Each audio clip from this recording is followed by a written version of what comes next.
This flowchart demonstrates the whole process of the conference, starting from the roll call of each session, and then entering the general speakers list.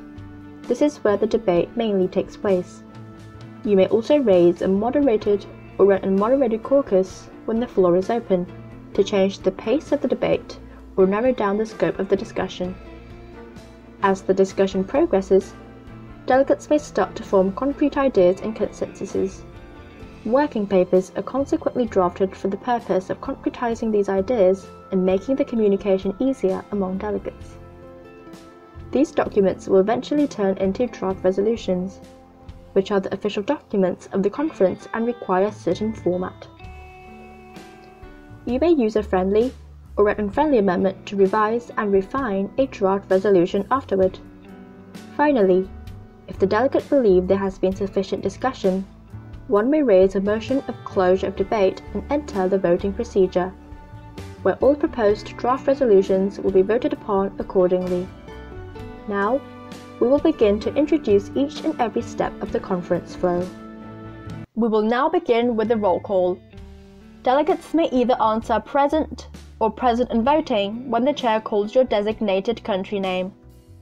If the delegate responds with present, he or she may vote for either yes, no, or abstain during the voting procedure. If the delegate responds with present and voting, he or she shall only vote for or against during the voting procedure. Votes that require a simple majority to pass will need more than half of the existing countries to vote yes in order to pass. Votes that require a 2/3 majority to pass will need at least 2/3 of the existing countries to vote yes. After the roll call, we will directly enter the debate and the general speakers list is considered established. Delegates may raise his or her placard when the floor is open, or send a note to the dais indicating one wishes to be put on the general speakers list. In the general speakers list, delegates can speak freely to the committee as long as the content is pertaining to the topic of discussion. The speaking time of the general speakers list is automatically set at 60 seconds, unless altered by a motion. If a delegate finishes his or her speech with time remaining, he or she must choose to yield in one of 3 ways listed. The first one is yield to chair.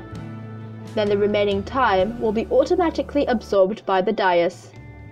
The second way is to yield to another delegate. Then the remaining time will be offered to that designated delegate. Should the delegate accept the yield, he or she may deliver the speech within the remaining time. Lastly, if a delegate chooses to yield to questions, the chair will ask if there are any questions on the floor. All other delegates are allowed to raise questions.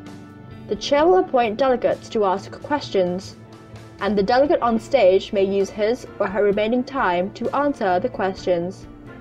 Only the time answering the questions will be counted toward. Meanwhile, should a delegate experience any discomfort or procedural mistake that is believed to impair his or her ability to keep participating in the conference, the delegate may raise a point to ask the discomfort or mistake be removed or corrected. The point of personal privilege is raised when the delegate experiences any personal discomfort. For example, the delegate cannot hear the speaker on stage, or the air conditioner is too cold. No points are allowed to interrupt a speaker under any circumstances except for point of personal privilege due to inaudibility. Delegates may at any time when the floor is open raise a point of parliamentary inquiry to inquire about the rules of procedure. If the delegate believes that the chair has made a procedural mistake, he or she may raise a point of order to indicate such mistake. Delegates may also raise either a moderated caucus or an unmoderated caucus whenever the floor is open. Delegates may raise a motion for a moderated caucus to narrow down or focus on certain subtopics. When raising the motion, delegates shall state the purpose, the total time of the caucus not exceeding 20 minutes, and the time for each speaker. If the motion passes by a simple majority, a secondary speakers list will be established. Keep in mind that there are no yielding in the secondary speakers list. Any unused time will be absorbed by the chair automatically. A moderated caucus can be extended once, but the total time should not exceed the previous caucus.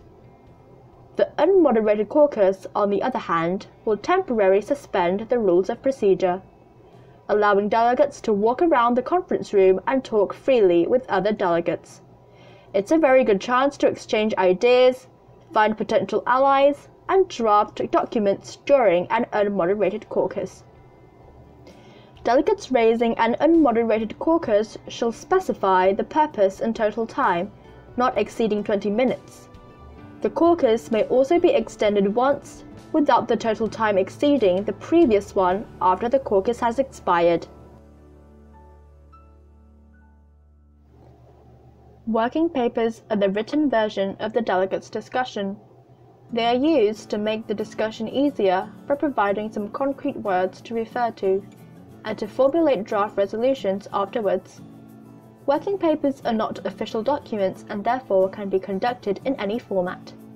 They do not need signatories nor be voted upon. Once approved by the chair and distributed to all delegates, the working papers are considered introduced. The draft resolutions are the substantive outcome of the committee's discussion. They are the formal decisions of the committee and the consensus made by member states on the issue. Therefore, draft resolutions are the official documents of the conference and require certain format. A draft resolution must be conducted by at least 2 or more sponsors.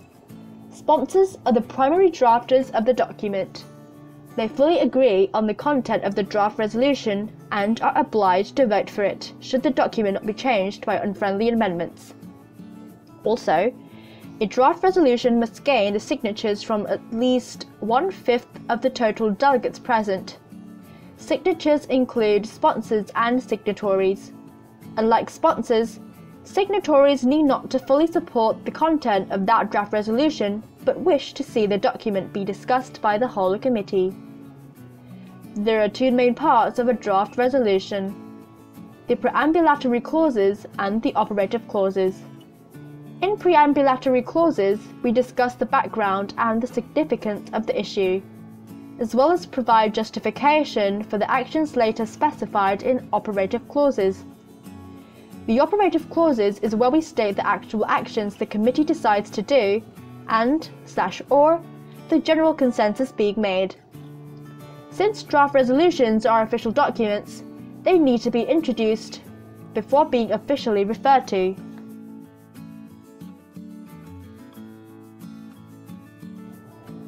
After receiving a potential draft resolution, the dais team will look for issues regarding the format and committee mandate. If all issues are resolved and the potential draft resolution is subsequently approved by the dais team, it will be distributed to all delegates. Delegates can motion for the introduction of draft resolution if they want their potential draft resolution to be formally discussed upon. Once the motion is raised, the dais team will ask the sponsors of the potential draft resolution to read out the operative clauses. Then delegates will vote on the motion. Delegates voting in favor of this motion does not necessarily mean that they are supporting the content of that potential draft resolution. It only means that they believe the potential draft resolution is worth debating and introducing onto the floor. This motion requires a simple majority to pass. There are 3 kinds of amendments commonly used in model United Nations, including Non-Substantive Amendment, Friendly Amendment, and Unfriendly Amendment. Non-substantive amendment includes spelling, grammatical, punctuation errors, and improper format. Non-substantive amendment can be applied to both preambulatory and operative clauses, and it does not need to be voted on. In order to adopt a friendly amendment to a draft resolution, all sponsors of that draft resolution have to be the signatories of the amendment. After the chair approves the friendly amendment, the House will automatically adopt the changes. Unfriendly amendment requires at least 1/8 signatories of total countries present, and they do not include all the sponsors of the draft resolution. In order to adopt an unfriendly amendment, delegates have to go through debating and voting. Introduction of Unfriendly Amendment is a complicated process. Unfriendly Amendment has to first meet the requirement of 1/8 signatories of total countries present, and approved by the chair before the motion of its introduction is raised. After delegates raise the motion for the introduction of Unfriendly Amendment, the dais team will project the content of the amendment on the screen and read it out if time permits.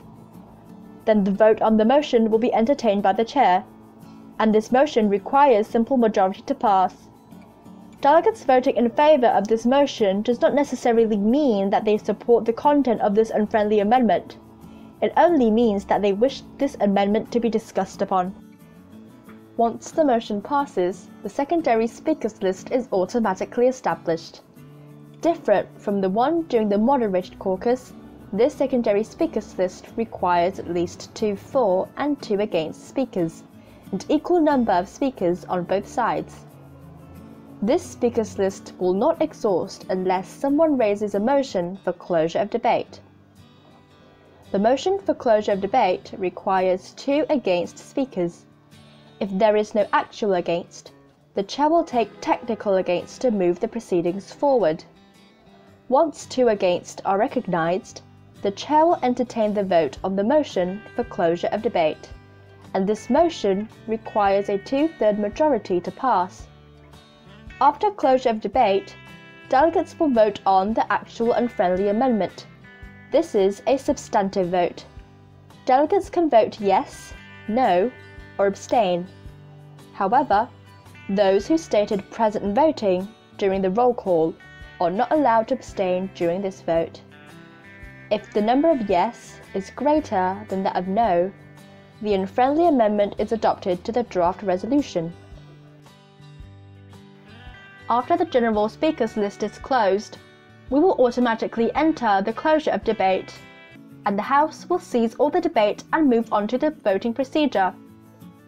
During the voting procedure, 3 points as mentioned before can be raised. Since only one draft resolution may be passed by the House, and if one draft resolution passes, the rest of the draft resolutions will not be voted on. Delegates can raise the motion for reordering of draft resolutions to change the voting order.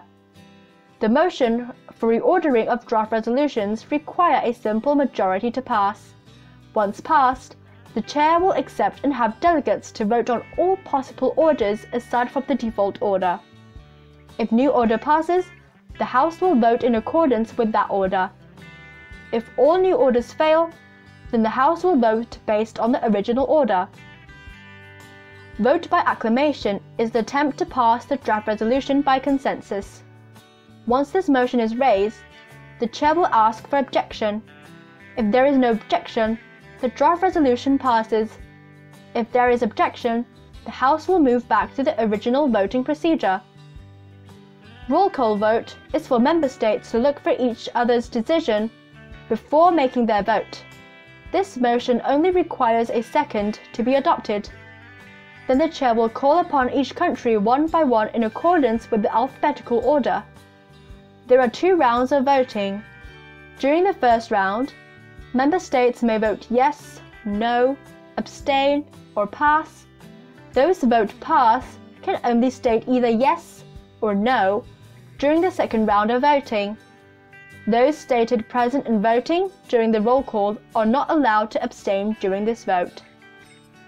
If the number of yes is greater than that of no, the draft resolution passes and is adopted as the final resolution of the committee.